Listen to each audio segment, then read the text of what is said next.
রমজান ইবাদতের মাস, রহমতের মাস, গুনাহ মাফের মাস। এই মাসে নাজিল হয়েছে পবিত্র কোরআন। এই মাসে খুলে যায় রহমতের দরজা, বন্ধ হয়ে যায় জাহান্নামের পথ। আল্লাহ সুবহানাহু ওয়া তাআলা আমাদেরকে ৯-১১ মাস সময় দেন দুনিয়ার কাজ ও রুজি রোজগারের জন্য, যেন আমরা সেখান থেকে অল্প অল্প সঞ্চয় করে রাখি রমজানের ইবাদতে মন দেওয়ার জন্য। কিন্তু বাস্তব হলো আমরা ১১ মাস উপার্জন অপচয় করি, অপ্রয়োজনীয় খরচে নষ্ট করি। আর যখন রমজান আসে তখন রোজা ও ইবাদতের চেয়ে দুনিয়ার কাজকে বেশি প্রাধান্য দেই।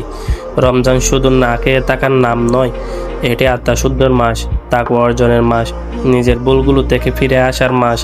আসুন আমরা নিয়ত করি, এই রমজানকে বদলে যাওয়া রমজান বানাবো। দুনিয়ার ব্যস্ততার মাঝে নয়, বরং আল্লাহ সন্তুষ্টির জন্য সময় দিব, ইবাদতে মন দিব, গুনাহ থেকে তওবা করব। হয়তো এই রমজানই হতে পারে আমাদের জীবনের সেরা রমজান।